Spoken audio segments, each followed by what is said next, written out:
Welcome to InfoCaretaker. Today, we're going to talk about something that's quietly unfolding right under our noses. And it's not getting nearly the attention it deserves.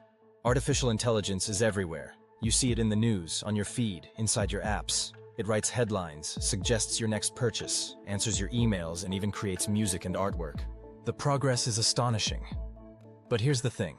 While the spotlight stays fixed on the wonders of AI, the breakthroughs, the hype, the convenience, very few are stopping to ask, what's the cost?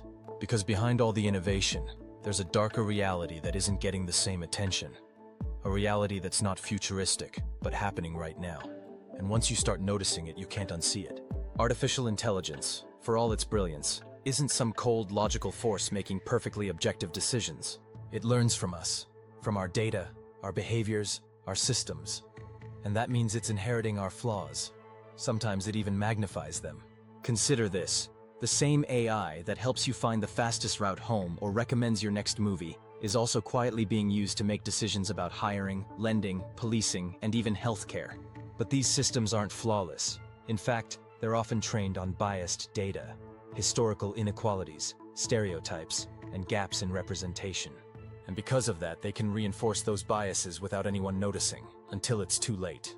And most people never even know it's happening. You don't get a notification that an algorithm filtered your job application out. You don't get to appeal when a credit score system flags you based on patterns you can't see or control. It all happens invisibly, and that's the problem. We trust these systems because they feel scientific, clean, efficient.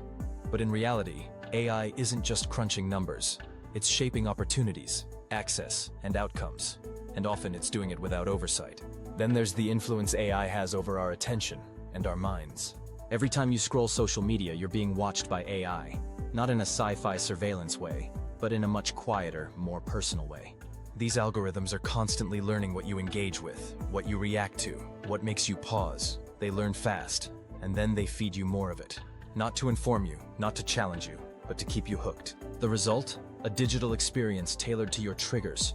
Outrage, fear, tribalism. It's not about truth or nuance anymore. It's about what keeps you scrolling.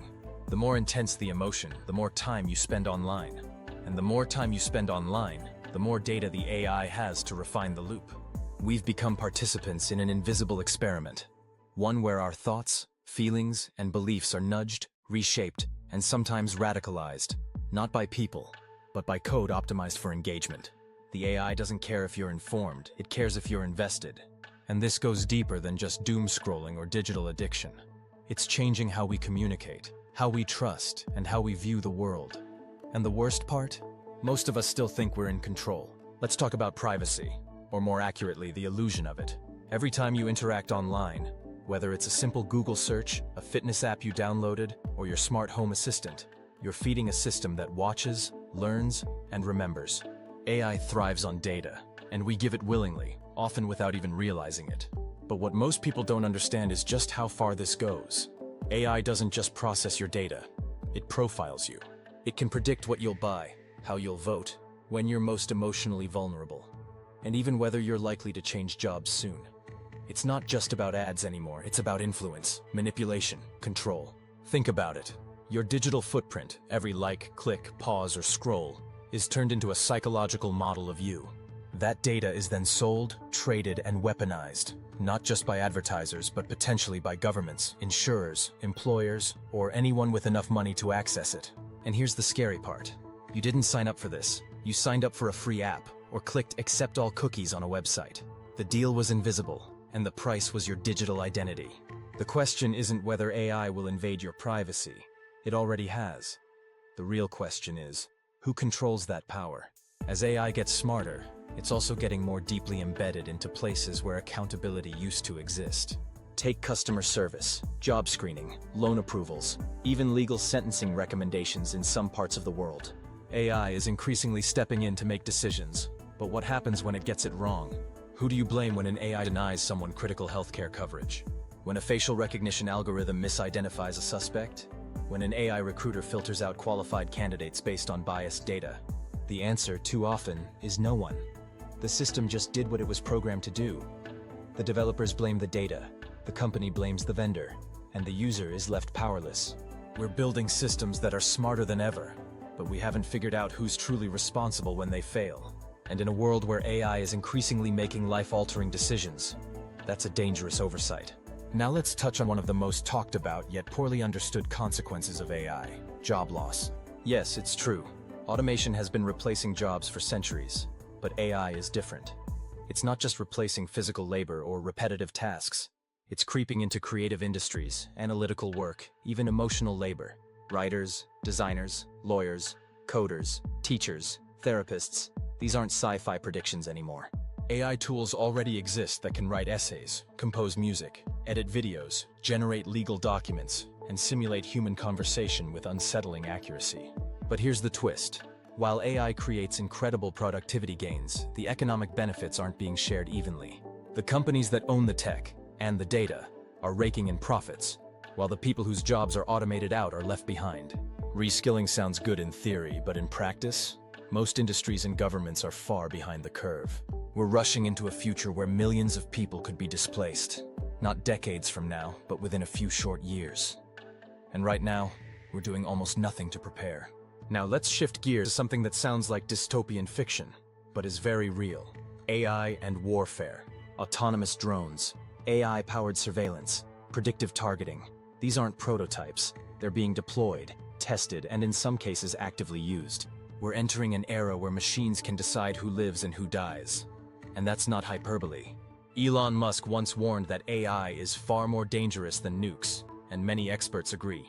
Why? Because nukes require human intent to launch.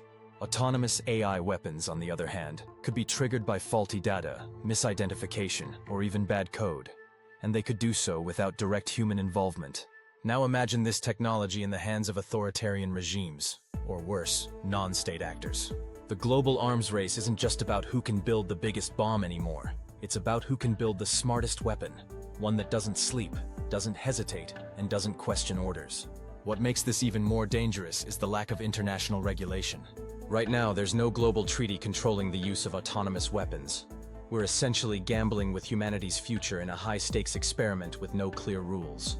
We've entered a new age of information, or rather, misinformation, and AI is accelerating it. Deepfakes can now mimic real people with terrifying accuracy. From realistic fake news broadcasts to fake voices of politicians, AI can fabricate video and audio so convincingly that the line between reality and fiction is starting to vanish. Now imagine the implications. Elections influenced by fake speeches, financial markets swayed by bogus announcements, personal reputations destroyed by synthetic scandals. It's not just about fooling people, it's about creating a world where you can't trust what you see or hear anymore. When truth itself becomes optional, democracy, trust, and social cohesion begin to unravel. We used to say, seeing is believing. In the AI age, seeing might be the easiest way to get fooled. By now, you might be feeling overwhelmed, and that's understandable. But here's the thing. AI isn't inherently evil. It's a tool, a powerful one. And like any tool, its impact depends on how we choose to use it. The challenge isn't stopping AI. It's building frameworks that ensure it serves us, not replaces us, not controls us, and definitely not destroys us. That means pushing for stronger regulations, demanding transparency from companies, supporting ethical AI development, educating ourselves and each other about how this technology actually works. Because whether we like it or not, AI is shaping our world, silently, powerfully, and often without our permission. If we want to keep control of our future, we have to start paying attention now. Thanks for watching InfoCaretaker. If this video gave you something to think about, hit the like button, subscribe, and ring that bell so you don't miss future deep dives into AI, tech, and the world we're heading toward. And let us know in the comments, what's your biggest fear about AI? Or are you optimistic about what's coming? Until next time, stay curious and stay aware.